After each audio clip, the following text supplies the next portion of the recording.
Hi hello friends, ಹೇಗಿದ್ದೀರಾ? ಚೆನ್ನಾಗಿದ್ದೀರಾ ಅನ್ಕೊತೀನಿ. ಸಿಂಪಲ್ ಆದಂಥ ಎಲ್ಲರಿಗೂ ನಮಸ್ಕಾರ. ಅಂಬಿಕಾ ಸ್ವೀಟ್ ಥಿಂಗ್ಸ್ ಅಂತೇಳಿ ನೋಡ್ಬೋದು. ಇವತ್ತೇನಪ್ಪ ಅಂದರೆ ಸಿಂಪಲ್ಲಾಗಿ ಒಂದು ಎಣ್ಗಾಯಿ ಪಲ್ಯ ರೆಸಿಪಿ ಮಾಡ್ತಾಯಿದ್ದೀನಿ. ಏನಂದರೆ ಈರುಳ್ಳಿ ಎಣ್ಗಾಯಿ ಪಲ್ಯ ಅಂತಲೇ ಹೇಳ್ಬೋದು. ಮಸಾಲ ಹುರ್ಕೊಂಡು ಮಾಡೋಂಥ ಎಣ್ಗಾಯಿ ಪಲ್ಯ ಸಿಂಪಲ್ಲಾಗಿ ಮಾಡ್ಕೋಬೋದು. ನೋಡ್ಬೋದು, ನಾನು ಇಲ್ಲಿ 1/4 kg ಬದ್ನಿಕಾಯಿ ತೊಗೊಂಡಿದ್ದೀನಿ. ಸಣ್ಣ ಸಣ್ಣ ಬದ್ನಿಕಾಯಿ ತೊಗೊಂಡಿದ್ದೀನಿ. ಅದಕ್ಕೆ ನೋಡ್ಬೋದು ಒಂದು ಸ್ವಲ್ಪ ಒಂದು ನಿಂಬೆಹಣ್ಣಿನ ಗಾತ್ರಷ್ಟು ಹುಣಸೆಹಣ್ಣನ್ನು ನೆನೆಸಿಟ್ಕೊಂಡಿದ್ದೀನಿ.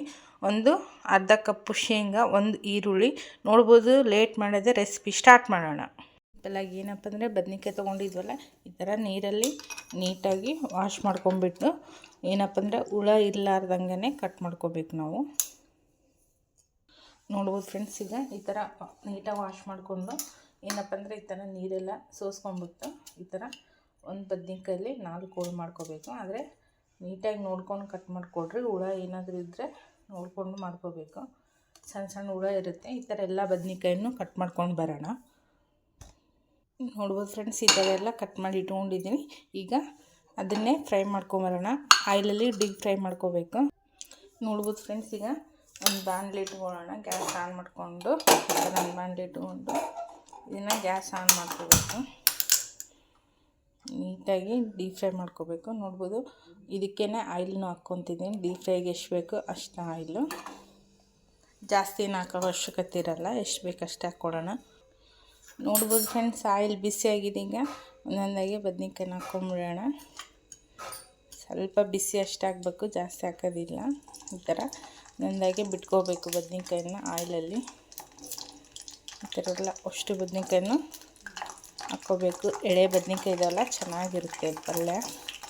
ರೊಟ್ಟಿ ಜೊತೆ, ಚಪಾತಿ, ರೈಸ್ ಎಲ್ಲದಕ್ಕೂ ಕಾಂಬಿನೇಷನ್ ಅಂತಲೇ ಹೇಳ್ಬೋದು. ಈ ಥರ ಒಂದೊಂದಾಗಿ ಬಿಟ್ಕೋಬೇಕು.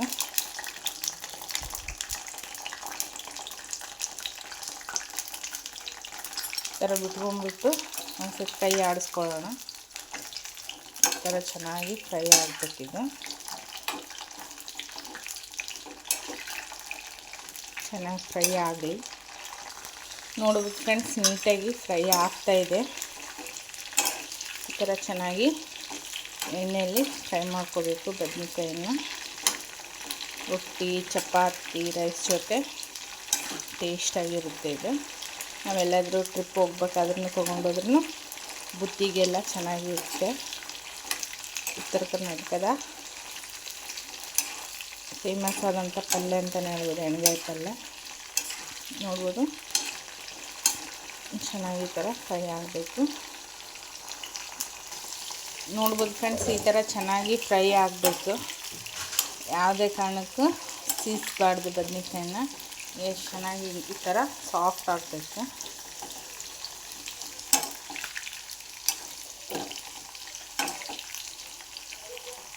ನೋಡ್ಬೋದು ಫ್ರೆಂಡ್ಸ್, ಈಗ ಫ್ರೈ ಆಗಿದೆ.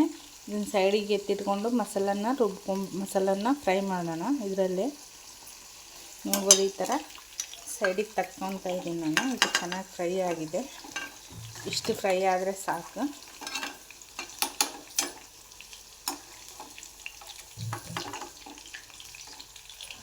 ಈ ಥರ ಫ್ರೈ ಆಗಬೇಕು.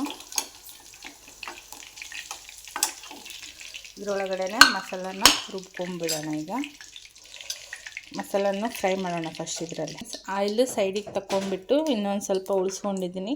ಈಗೇನೆಂದರೆ ಮಸಾಲನ ರುಬ್ಕೊಂಡ್ಬಿಡೋಣ. ಅದಕ್ಕೆ ಅರ್ಧ ಕಪ್ಪು ಶೇಂಗಾ. ನೋಡ್ಬೋದು ಫ್ರೆಂಡ್ಸ್, ಅರ್ಧ ಕಪ್ಪು ಶೇಂಗಾ ಹಾಕ್ಕೊಂಡಿದ್ದೀನಿ.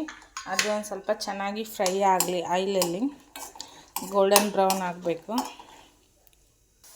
ನೋಡ್ಬೋದು ಫ್ರೆಂಡ್ಸ್, ಈಗ ಫ್ರೈ ಆಗ್ತಾಯಿದೆಯಲ್ಲ, ಅದಕ್ಕೂ ಒಂದು ದೊಡ್ಡದು ಈರುಳ್ಳಿ ತೊಗೊಂಡು ಕಟ್ ಮಾಡಿ ಇಟ್ಕೊಂಡಿದ್ದೀನಿ. ಇದನ್ನು ಹಾಕ್ಕೊತೀನಿ. ಇದಕ್ಕೆ ಆನಿಯನ್ನು ನೀಟಾಗಿ ಗೋಲ್ಡನ್ ಬ್ರೌನ್ ಆಗಬೇಕು. ಆವಾಗ ನಮಗೆ ಟೇಸ್ಟ್ ಅನ್ನೋದು ಕೊಡುತ್ತೆ. ಇದನ್ನು ಚೆನ್ನಾಗಿ ಫ್ರೈ ಆಗಲಿ. ನೋಡ್ಬೋದು ಫ್ರೆಂಡ್ಸ್, ಈ ಥರ ಚೆನ್ನಾಗಿ ಗೋಲ್ಡನ್ ಬ್ರೌನ್ ಬಂದಿದೆ ಈರುಳ್ಳಿಗ. ಇಷ್ಟು ಫ್ರೈ ಮಾಡ್ಕೋಬೇಕು. ಇದಕ್ಕೂ ನಾವು ಮಸಾಲನ್ನು ಸೇರಿಸ್ಕೊಂಡ್ಬಿಡೋಣ ಒಂದೊಂದಾಗಿ. ರುಚಿಗೆ ತಕ್ಕಷ್ಟು ಸಾಲ್ಟ್ ಹಾಕ್ಕೊಂಡಿದ್ದೀನಿ. ನೋಡ್ಬೋದು, ಎಷ್ಟು ಬೇಕಾಗುತ್ತೆ ಅಷ್ಟು ಸಾಲ್ಟು.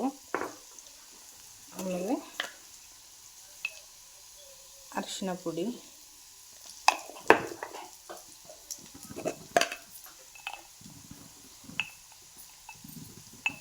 1 ಟೇಬಲ್ ಸ್ಪೂನ್ ಅಷ್ಟು ಅಚ್ಚ ಖಾರದ ಪುಡಿ ನೋಡ್ಕೊಂಡು ಹಾಕ್ಕೊಳ್ರಿ. ನೀವು ನಿಮ್ಗೆ ಎಷ್ಟು ಖಾರ ತಿನ್ನೋಕ್ಕಾಗುತ್ತೆ ಅಷ್ಟು. 1 ಟೇಬಲ್ ಸ್ಪೂನ್ ಅಷ್ಟು ಧನಿಯಾ ಪೌಡ್ರು,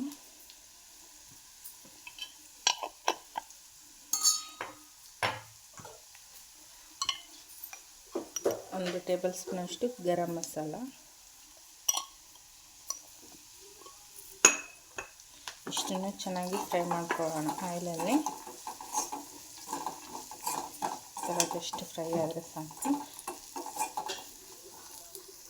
ನೋಡ್ಬೋದು ಫ್ರೆಂಡ್ಸ್, ಒಂದು ಅರ್ಧ ಹಿಡಿಯಷ್ಟು ಕೊತ್ತಂಬರಿ ಸೊಪ್ಪನ್ನು ಹಾಕ್ಕೊಂಡಿದ್ದೀನಿ. ಅದಕ್ಕೂ ಒಂದು ಅರ್ಧ ಟೇಬಲ್ ಸ್ಪೂನಷ್ಟು ಕಮ್ಮಿ ಸ್ವಲ್ಪ ಶುಂಠಿ ಬೆಳ್ಳುಳ್ಳಿ ಪೇಸ್ಟು.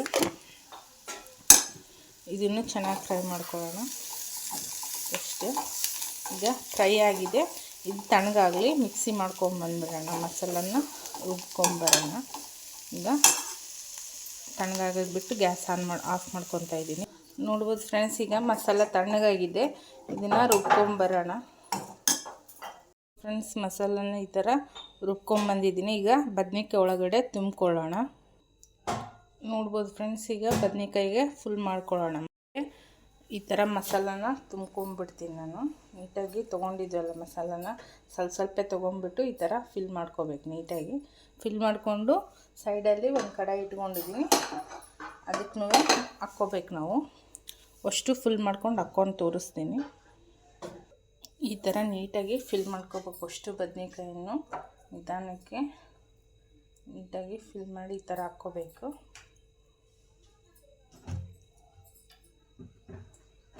ಅಷ್ಟು ಬದ್ನೆಕಾಯನ್ನು ಅದೇ ಥರ ಮಾಡ್ಕೋಬೇಕು. ಈ ಥರ ಮಸಾಲೆ ತುಂಬ್ಕೊಂಡಿದ್ವಲ್ಲ, ಈಗ ಗ್ಯಾಸ್ ಆನ್ ಮಾಡ್ಕೊಳ್ಳೋಣ. ಇದಕ್ಕೇನಪ್ಪ ಅಂದರೆ, ನಾವು ಮಿಕ್ಸಿಯಲ್ಲಿ ಮಸಾಲೆ ರುಬ್ಕೊಂಡಿದ್ವಲ್ಲ, ಅದರಲ್ಲಿ ಒಂದು ಸ್ವಲ್ಪ ನೀರು ಹಾಕಿ ಇದಕ್ಕೆ ಬೆರೆಸೋಣ.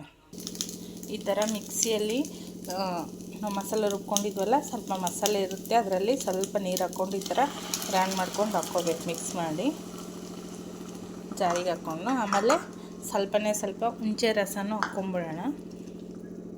ನೋಡ್ಬೋದು ಫ್ರೆಂಡ್ಸ್, ಈಗ ಚೆನ್ನಾಗಿ ಬೇಯ್ತಾ ಇದೆಯಲ್ಲ, ಅದಕ್ಕೂ ಒಂದು ಸ್ವಲ್ಪ ಹುಣಸೆ ರಸ, ಒಂದು ಅರ್ಧ ಕಪ್ಪಷ್ಟು ಹುಣಸೆ ರಸ ಹಾಕ್ಕೊಳ್ಳೋಣ. ನೀವು ಹುಳಿ ನೋಡ್ಕೊಂಡು ಹಾಕ್ಕೊಡ್ರಿ. ನೋಡ್ಬೋದು. ಇನ್ನೊಂದು ಏನಪ್ಪ ಅಂದರೆ, ಅದಕ್ಕೂ ಒಂದು ಸ್ವಲ್ಪ ಆಯಿಲು ನಾವು ಫ್ರೈ ಮಾಡಿ ತೆಗೆದಿಟ್ಕೊಂಡಿದ್ವಲ್ಲ, ಅದನ್ನು ಮೇಲ್ಗಡೆಯಿಂದ ಹಾಕ್ಕೊಳ್ಳೋಣ. ನೋಡ್ಬೋದು ಫ್ರೆಂಡ್ಸ್, ಅವು ಫ್ರೈ ಮಾಡಿ ತೆಗೆದಿಟ್ಕೊಂಡಿದ್ವಲ್ಲ ಆಯಿಲು, ಇದನ್ನು ಒಂದು ಸ್ವಲ್ಪ ಮೇಲ್ಗಡೆಯಿಂದ ಒಂದು 4 ಟೇಬಲ್ ಸ್ಪೂನಷ್ಟು ಹಾಕ್ಕೊಳ್ಳೋಣ. ಸಾಕು. ಏನಪ್ಪ ಅಂದರೆ, ಒಂದು ಸರಿ ಮಿಕ್ಸ್ ಮಾಡ್ಕೊಳ್ಳೋಣ ನೀಟಾಗಿ. ಜಾಸ್ತಿ ಮಿಕ್ಸ್ ಮಾಡಬಾರ್ದು ಬದ್ನೆಕಾಯನ್ನ, ಅದರಲ್ಲಿ ಮಸಾಲೆ ಹಾಗೇ ಇರಬೇಕು. ಈಗೇನಪ್ಪ ಅಂದರೆ, ಒಂದು ಮುಚ್ಚಳನ ಮುಚ್ಚಿ ಬಿಡೋಣ. 1-2 ನಿಮಿಷ ಕುದೀಲಿ ಚೆನ್ನಾಗಿ. ನೋಡ್ಬೋದು, ಈಗ ಮುಚ್ಚಳ ಮುಚ್ತಾಯಿದ್ದೀನಿ. ಚೆನ್ನಾಗಿ ಬಾಯ್ಲ್ಡ್ ಆಗಲಿ ಅದು. ನೋಡ್ಬೋದು ಫ್ರೆಂಡ್ಸ್, ಎಷ್ಟು ಚೆನ್ನಾಗಿ ಬಾಯ್ಲ್ಡ್ ಆಗ್ತಾಯಿದೆ. ಈ ಥರ ನೀಟಾಗಿ ಚೆನ್ನಾಗಿ ಬೆನಿಬೇಕು ಗ್ರೇವಿ. ಹುಣಸೆ ಹುಳಿ ಜೊತೆಗೆ ಆರಾಮಾಗಿ ನೋಡ್ಬೋದು, ಗಮ್ಮಂತ ಸ್ಮೆಲ್ ಬರ್ತಾಯಿದೆ. ನಾವೇನು ಆಯಿಲಲ್ಲಿ ಫ್ರೈ ಮಾಡ್ಕೊಂಡಿರ್ತೀವಲ್ಲ, ಜಾಸ್ತಿನೂ ಬಾಯ್ಲ್ಡ್ ಮಾಡೋದು ಅವಶ್ಯಕತೆ ಇರೋಲ್ಲ. ನೋಡ್ಬೋದು ಎಷ್ಟು ಬ್ಯೂಟಿಫುಲ್ಲಾಗಿ ಕಾಣ್ತಾಯಿದೆ ಬದ್ನೆಕಾಯಿ. ರೈಸ್, ಚಪಾತಿ, ರೊಟ್ಟಿ ಜೊತೆ ಚೆನ್ನಾಗಿ ಹೊಂದ್ಕೊಳ್ಳುತ್ತೆ.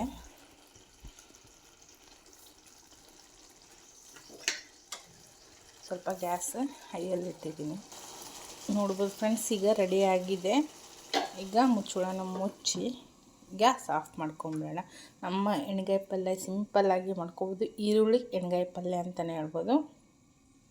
ಪ್ರತಿಯೊಬ್ಬರು ಮನೆಯಲ್ಲಿ ಟ್ರೈ ಮಾಡಿ ಅಂತ ಹೇಳ್ತಾ, ರೊಟ್ಟಿ, ಚಪಾತಿ, ರೈಸ್ ಜೊತೆಗೆ ಒಳ್ಳೆ ಕಾಂಬಿನೇಷನ್ ಅಂತಲೇ ಹೇಳ್ಬೋದು. ಲೈಕ್ ಮಾಡಿ, ಶೇರ್ ಮಾಡಿ, ಕಮೆಂಟ್ ಮಾಡಿ. ಹೊಸ ರೆಸಿಪಿಯೊಂದಿಗೆ ಬರ್ತೀನಿ ಅಂತ ಹೇಳ್ತಾ, ಅದೇ ರೀತಿ ಸಪೋರ್ಟ್ ಮಾಡಿ, ಸಬ್ಸ್ಕ್ರೈಬರ್ ಮಾಡ್ಕೊಳ್ಳಿ.